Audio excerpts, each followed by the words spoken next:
This is a subject that I wanted to touch on simply because it got my interest. It first had my attention, but now it has my erection.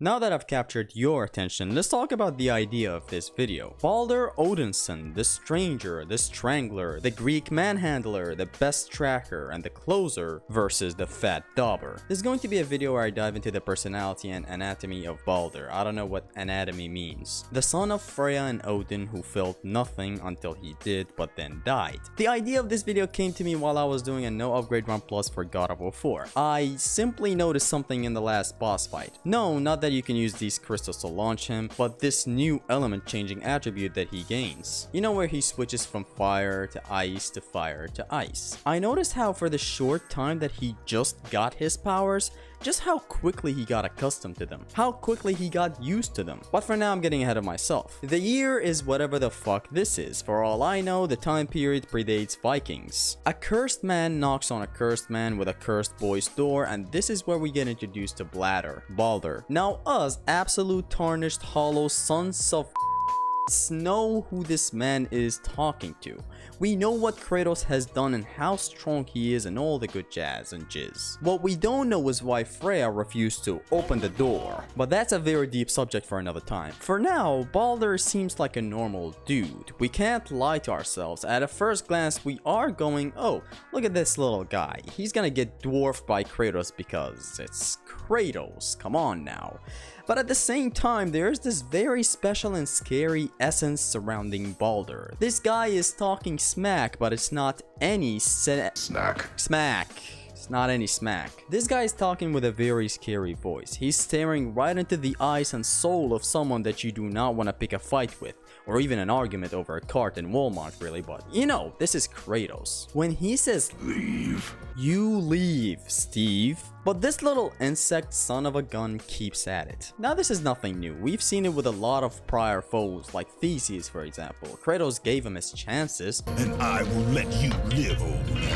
Or maybe Hercules, or even Aphrodite. The point is that this time, it's sorta unnerving when it happens. This one punch right here from Kratos that caused Baldur to crumble and have his entire life flash in front of him did not put the player at ease. Sure, Baldur got hit with the hardest blicky in the entirety of Scandinavia, but after the hype dies down after like, I don't know, 2 seconds, and you hear Baldur mumble like this,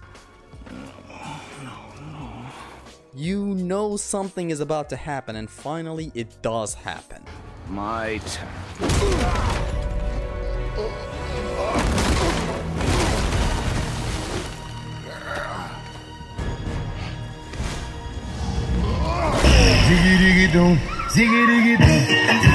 Immediately, this guy is no slack. The player is already set off by all the mumbling and how Baldur didn't really look like he got hurt. The feeling that the whole scene and the choreography of it gave to the player was not that, you know, Baldur got actually hurt by this punch. It was more like Baldur got irritated. He got kind of annoyed with this. Like he kind of got the not this shit again type of vibe after taking this punch from Kratos. And this uppercut right here affirms it. This guy punches Kratos and he sends them over his own house. Makes a huge leap, a huge jump that Kratos could do back then, but not now. But that's a discussion for another day. He already asserting dominance. Throughout the fight, he's covered with infinite layers of irony to the point where you can't damage. He constantly screams, "You can't hurt me," but that challenges the player. You have to keep fighting. Why fight when the guy doesn't feel anything? He's literally telling it to you. The man changes the dynamic of fighting someone in a game as a whole. You're supposed to beat that ass, but that ass is just not feeling it, quite literally. Now, this is not the only instance to see stuff by Baldur that are just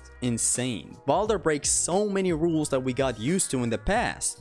Kratos gets angry, damn well sure he is fucking that skull up. You activate the rage mode, that is always a death sentence to whoever comes close. Kratos heals himself here, but all of the cool things we got used to do not work on Baldur. Baldur came in and broke that, like his neck, twice. No amount of anger assured victory. No amount of activate rage mode to fuck the boss makes you absolutely dominate him. Sure, you do take him for the most most wonderful Disneyland ride ever, but the end, he's not fazed by this. Again, he's just irritated, he's annoyed, he's like, okay, this is a cool transformation, you turned Super Saiyan.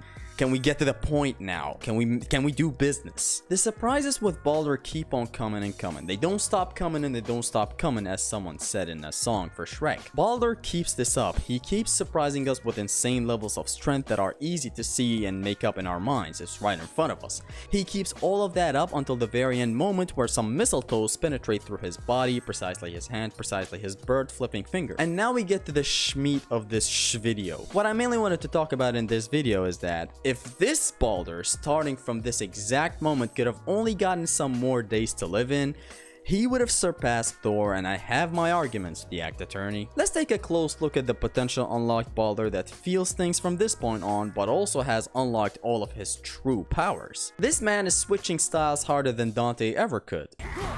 Trickster! At the start, when you fight him in the first phase of the last fight, he's not all that different than how you fight him at the start of the game. He's not doing a lot of different moves and insane stuff and all that. Fast forward a couple of po, and you have this interaction happening. I feel! Oh! Freezing! Stop hurting my boy!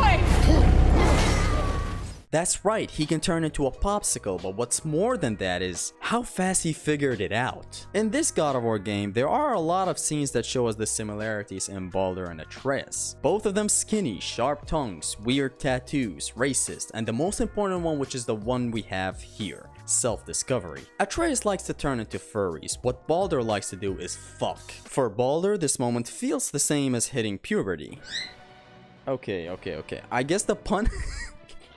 I guess the pun was so bad that Lulu had to stop me. Again, I'm sorry for using the word feel. This man just got his feelings that he never had, and he discovered his godly powers this fast while it took Atreus a game and a bit to discover his powers besides the languages he known. Now here's the amazing part about all this. Baldur seems to not be able to maintain his power. It looks messy, it looks out of control. He makes it very clear to us that he is just now discovering this, his true powers. Fast forward to the phase after and he returns to fight us, but he's all fired up now. What's very important in this phase is the subtle showing of Baldur not being able to do this trick consistently. It gets extra clear later on when he's not able to switch elements on command. I'm sure you've noticed it where he sometimes tries to turn the fire switch on, but instead stays in the ice state. He's not able to fully harness the power. He still haven't mastered his techniques, but what's impressive is how fast he's learning. He just got these powers for the first time ever, and he's doing all the style switching shenanigans that are happening right now in this third phase of the fight. Move on to the fourth and last phase. This man is cracked, switching from one element to the other with zero effort, destroying the flow of the platform by creating all these hazards in a small arena, and he's just cracked throughout. And by the way, as a side note, I'm not even talking about the strength showcase here. He literally babysits the father and son. Granted, Kratos is holding back, but still, to simply do this is insane, to push Kratos this far. Mind you, this has nothing with feelings and feeling nothing and all that. This man is just strong, keep that in mind. What I made up and got from all this is just how strong would this man be if he just lived for a little... Okay, Lulu, please. So it's just... Whoa! Discombobulate. Just how strong would this man become if he lived for a little longer? I'm imagining the insane powers he would have discovered to even surpass Thor. Now is where the conversation really starts getting spicy, and as you saw in the script, it starts getting insane. And I say this because it's not so black and white. It's not just as simple as if Baldur lived longer, he would have been, stronger than Thor and all that. There's also a Thor side to this whole script. I just talked in full length about Baldur, a man driven by trauma, vengeance, anger, lust, and the loss of his wife, but I'm just kidding, he doesn't have a wife. Yeah, tell him, Lulu, at the end of every sentence. Don't interrupt, please. Now we get to Thor, and let's see exactly...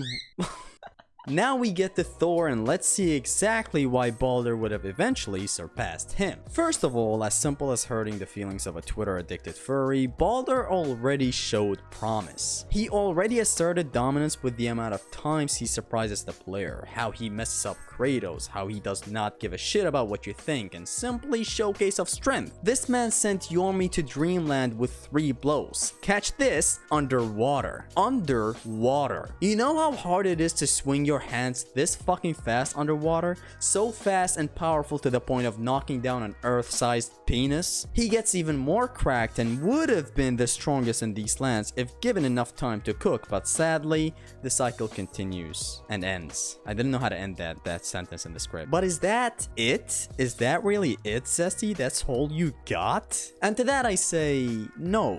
Thor is flawed. He is a flawed human being. Piece of shit. Thor is a very flawed individual. Drunk, lazy, shattered heart and feelings, vulnerable, and most importantly, pathetic and petty. Thor is all around a flawed piece of meat. Sure, he is strong, perhaps the strongest in these lands besides Kratos, but you get the point. Even the strongest man has his scars and traumas under that smelly underwear somewhere. Smelly underwear somewhere in these lands. Smelly underwear somewhere in these lands, cause I'm about to wear this bear and Atreus turns into a bear. The abuse given to him by Obitch, the loss of his sons, the so close to fall apart family, and finally the need and feel to please his father. I just want to say that I can relate on a personal level to that last one. This is a broken man. While I can make complete arguments around how strong Baldur would have gotten, there's also something else that plays into the surpassing argument. There is the yin to the yang, as they say. Okay, I just googled it. Yin and yang has literally absolutely nothing to do with this. Ignore that part. Anyways, it's not as simple as Baldur would have gotten stronger. There's also something else, and is that Thor himself could have caused that to happen. Thor's problems and laziness would have worked into what I'm talking about. All that coupled with Baldur himself being an absolute scientifically proven unit, you get yourself a literal second Kratos in the picture. Imagine Conor McGregor pulling a Kratos, imagine it actually happening. It just didn't happen, they just didn't let bro cook. Sadly, not in this universe. He is forever gone and he will be missed. Baldur is one of my favorite characters in God of War, in gaming, in the world, in the... It has been your Extreme Gamer Zesty. Peace.